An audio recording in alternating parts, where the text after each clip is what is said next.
acting gig for the CIA. Who calls you for that? Yeah. You ever get one of those calls? No. No, I never got one of those calls. And my agent never hit me with that one. I believe Erika Kirk was fully aware of and helped facilitate the plot to kill her husband.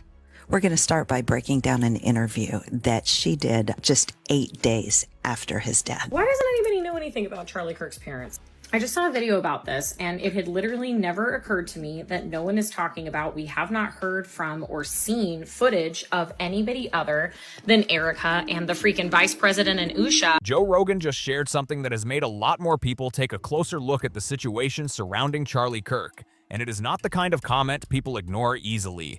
What he said added a new layer to the conversation and made everything feel more serious almost instantly. According to Rogan, what has been happening around Erika, Kirk, and Charlie's family does not seem like a random series of unfortunate events. The way he explained it, the sequence of events appears very structured, almost too aligned to be purely coincidental. For many viewers, that creates a sense that there may be more going on beneath the surface. And that exact feeling is what is making people uneasy right now. It is not just about what is happening, but how everything seems to be unfolding at very specific moments. Rogan reportedly highlighted the timing of key developments, and that is what really pushed the discussion further. He pointed out that certain important events appeared to happen. Around the same time, there were rumors that Charlie's sister might speak publicly about what she knew.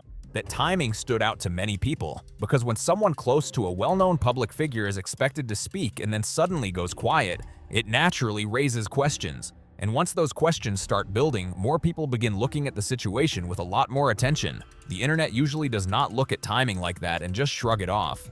A lot of people see it as a sign that something bigger may be going on.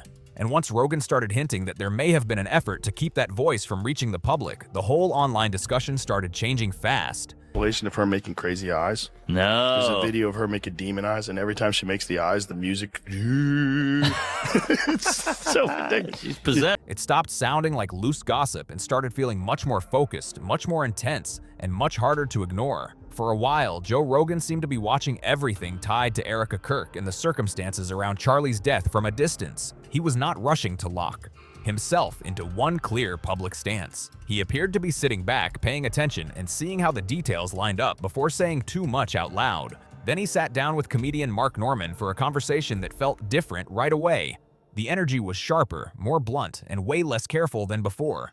It felt like two people who were no longer interested in playing it safe or dancing around the topic. Mark spoke very harshly about Erika almost immediately, with no soft landing and no polished wording. He also brought up rumors about alleged intelligence-linked connections and made it clear he thinks there are still deeper layers to this story that the public has not fully seen yet. And the way he said it did not sound casual at all. It sounded like he believed there was more going on behind the curtain, and he was ready to say that plainly. Then Joe turned his attention to the viral clip that had already been making the rounds online for a while. It was the footage showing Erika making that very unusual eye movement during interviews, and that is the moment the conversation got even louder. Joe used the word demonic, but the way he said it made it sound like he was holding back and choosing his words very carefully. It came off like he knew this topic was explosive and did not want to push it so far that the whole discussion got buried under backlash. When that episode came out, the reaction was instant and intense. A lot of listeners felt like someone had finally said out loud what many people had already been quietly thinking for months. That clip did not just fade away either. It kept spreading, and it sparked a whole new wave of reactions, breakdowns, and arguments across social media and commentary channels. What keeps fueling the attention is the fact that no one from Erika's side has given a clear explanation that fully settles what people believe they are seeing in those videos. Because of that, the theories keep piling up fast. Some people think it could be stress, nerves, or a physical habit caught on the same day this information came out. Now, if you remember, Sheriff Nate Brooksby's friend, a retired deputy, called him with a shaky voice saying that he knew who killed Charlie Kirk. Camera at the worst possible time. Others think it may be a trained expression, a performance-related habit, or something meant to create a certain impression on screen. Either way, the clips keep raising eyebrows, and the public is clearly not done talking about them yet. All of those theories are still making the rounds for one simple reason. None of them have really been calmed down by a clear, direct public response. And when clips start getting replayed over and over, slowed down, picked apart frame by frame, and discussed week after week, they do not just fade away, they grow. They pull in more attention, and they keep building momentum every single day. But even with all that talk, the eye clips were not the part of Rogan's comments that left the biggest mark. What really hit hard was when he started talking about Erika's alleged intelligence community ties. That angle changed the tone fast because it gave fresh life to a theory that had already been circulating in some online research spaces for months. Suddenly, a lot of people were no longer looking at Erika's role in Charlie's life as just a personal relationship story. They started wondering whether there could have been bigger forces and bigger motives in the background. Rogan's comments also added more heat to claims that some people who were said to be getting close to answers may have been pushed out, ignored, or shut down before they could bring those claims fully into public view. That is a serious idea, and it is a big reason why this story keeps getting more intense instead of slowing down. But before even going deeper into that angle, there is another part of this story that has been drawing major attention on its own, and that is the increasingly visible strain between Erika and Charlie's family after his death. For many people watching, the expectation was simple. In a moment like that, the family would come together, not drift further apart. The normal expectation in a moment like this would be simple. Lean on the people who shared Charlie's life, knew his story, and helped shape the path that brought him where he was. Most people would expect support, cooperation, and some kind of united effort to honor his memory and handle his legacy with care. That is what many viewers see as the natural response when the relationships are strong and the emotions are real. But what people say they noticed instead looked very different. Rather than closeness, they saw what appeared to be a growing distance between Erika and Charlie's family. And at first, some were willing to give that Did what we usually did before tours. We said our prayer, and we asked the Lord to protect us, and we asked the Lord that His will be done. That's what we did. At one time, an employee of Turning Point, she has been one of the main peddlers of these conspiracies, and she is making a huge amount of money on it. She is building her business. What do you want to say to her and the other people that are putting these lies out into the world right now? Stop. face the benefit of the doubt, because grief can affect people in very different ways and sometimes creates emotional withdrawal for a while. The problem is that, as time went on, that distance reportedly did not ease up. It seemed to grow even more noticeable. As weeks turned into months, more people began questioning why Charlie's family appeared to be less involved in major decisions connected to his legacy, his organization, and the way his memory was being presented in public. That is when the tone of the conversation started changing fast.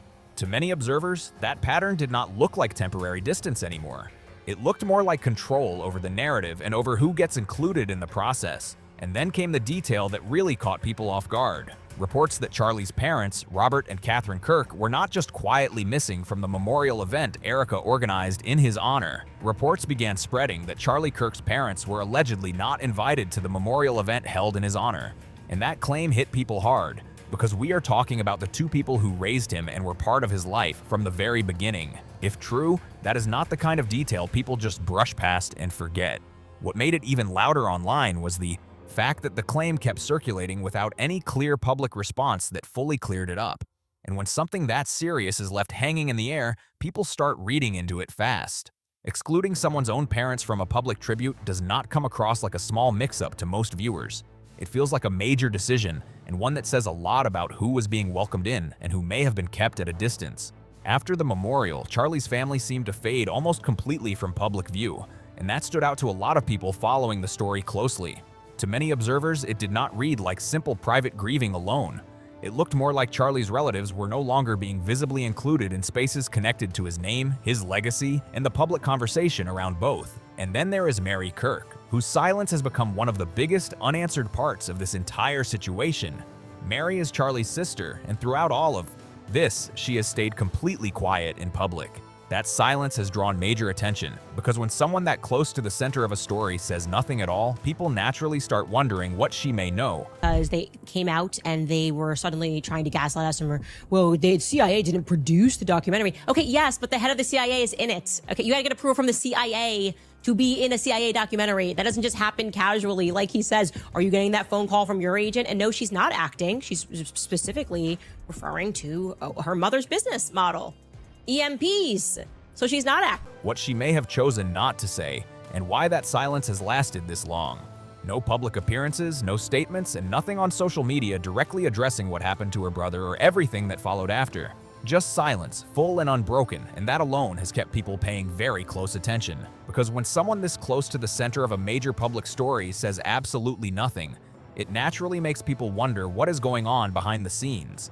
What is publicly known about Mary makes that silence stand out even more. She works as an art curator in Chicago, which puts her in a professional world far removed from the political space surrounding Charlie's public image. That matters because a lot of viewers see her as someone who would have both the independence and the ability to speak for herself if she chose to do that. A blog post that circulated after Charlie's death included what was described as Mary's tribute to her brother, saying he teased her, encouraged her, and carried a fire she admired even when she disagreed. That wording matters for a few big reasons. It points to a real sibling bond, it shows there were honest differences between them, and it suggests Mary had her own outlook and her own voice separate from the image Charlie presented publicly. On top of that, older social media posts that resurfaced made it look like Mary's political and social views may have leaned in a very different direction, which only added even more attention to her silence. From Charlie's past support for Bernie Sanders to Mary's apparent interest in public cultural funding, education, historical topics, and museum work, the contrast between the siblings has caught a lot of attention. On its own, that kind of difference is not unusual at all. Plenty of families have relatives with very different views, different careers, and completely different circles. But in this situation, people think that Doing a CIA informational video. Weird. Like an acting gig, or is this something else? Perhaps, or, I know, you know, just but even so, you're doing an acting gig for the CIA. Who calls you for that? Yeah. You ever get one of those calls? No. No, I never got one of those calls. And my agent never hit me with that one. contrast matters more because it suggests Mary was not deeply tied to the same political world around Charlie. She appeared to be living in a very different professional and social lane, far removed from the conservative media machine that many people associate with pressure, loyalty, and image control. That is a big reason her silence has stood out so strongly to so many observers. From the outside, she does not appear to have any obvious public reason to stay quiet, and yet her silence has been the most complete and most lasting of anyone connected to this story. That is what keeps fueling so much discussion online. Before everything went fully quiet, there were reports circulating that Mary might be preparing to speak publicly about what was happening behind the scenes, about family tensions, and about wider questions surrounding Charlie's death. For a while, people were watching closely and expecting something major could be coming. Then suddenly, nothing. Just complete silence that has stayed in place ever since. And that is exactly why Rogan's comments about timing landed so hard with so many people. Because to them, the timing did not just feel notable, it felt impossible to ignore. When Rogan pointed out that several major developments seemed to line up almost exactly with the moment Mary was rumored to be ready to speak, it gave a lot of people words for something they had already been noticing for a while. That timing hit hard, because to many viewers it did not feel random at all. It felt like the kind of detail that makes people stop, rewind, and look at the whole situation in a very different way. For many people online, the silence landing at that exact point did not come across like a simple personal decision made in a vacuum. It raised bigger questions about whether outside pressure, private conversations, or other unseen factors may have played a role behind the scenes. And that is the question nobody close to this story seems eager to answer directly. What changed at that exact moment? And why did everything suddenly go quiet right there? Then the conversation shifted back to the intelligence-linked angle, because that is where a lot of these different threads start connecting in a much more serious way. During the podcast, Rogan focused on the viral clip showing Erika in what looked like an official-style production tied to promotional material linked to the intelligence world. That video had already been getting attention, but Rogan's framing pushed it even further. He raised the question very directly. How does a model or actress end up in a production environment connected to that kind of world in the first place? His point was simple but powerful. Access to spaces like that usually does not look casual or random to the average viewer, and that is exactly why the clip keeps pulling people back in and keeping the speculation alive. Rogan's point was that spaces like that usually have strict standards, specific connections, and layers of screening that most people never come close to. That is exactly why the clip sparked so much attention in the first place. To a lot of viewers, it did not look like the kind of setting people just casually end up in without some real background, access, or prior connection. Erika's side reportedly tried to lower the temperature around the video by saying her role was simply acting work and nothing more. Just a straightforward appearance, just a performance credit, and not something people should read too deeply into. But that explanation did not fully settle the conversation, especially once Candace Owens publicly questioned whether that version really matched what people were seeing on screen. Candace argued that Erika did not come across like someone just reciting lines from a script in a flat or distant way. She seemed relaxed, confident, and unusually familiar with the subject matter being discussed. Viewers especially focused on the moment where she mentioned her mother's real-life business while talking about technical topics like electromagnetic pulse attacks and power grid weaknesses. That detail made the clip stand out even more, because it gave the impression of someone speaking with a level of comfort that felt more natural than staged. Once that observation started spreading, the video became much harder for many people to dismiss as just another acting credit. For a growing number of viewers, it started looking like a clip with bigger questions attached to it, and that is why the debate around it only got louder. People started looking at that clip very differently after that. Instead of seeing it as a simple one-time appearance, many began treating it like footage of someone who seemed fully at ease in that environment. The confidence, the smooth delivery, the level of detail, and the overall comfort all stood out to viewers who felt Erika appeared more familiar with that space than they expected. And because of that, a lot of people began asking bigger questions that they feel still have not been clearly answered in public. Once that observation gets placed next to everything else people have been discussing, the wider picture starts looking even more intense. Viewers point to the visible distance from Charlie's family, the reports about his parents not being included in the memorial, the internal questions that seem to fade from view, the claims that some public voices were discouraged from pushing further, and Mary Kirk's continued silence right when many thought she might speak. When all of those details are stacked together, a lot of people no longer see them as random, disconnected moments. Instead, many online commentators now frame them as parts of one larger pattern they believe the public is still trying to piece together. That is why the conversation has stayed so active and so heated.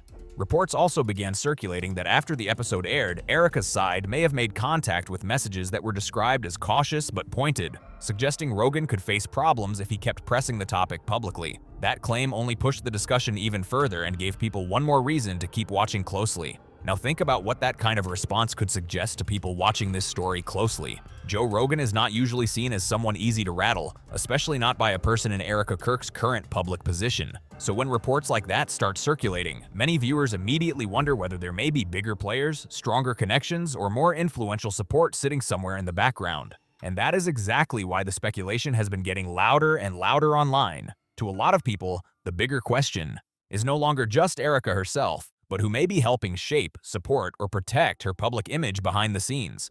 Once people start believing there could be serious money, serious access, or serious institutional backing involved, the whole conversation moves into a much more intense lane.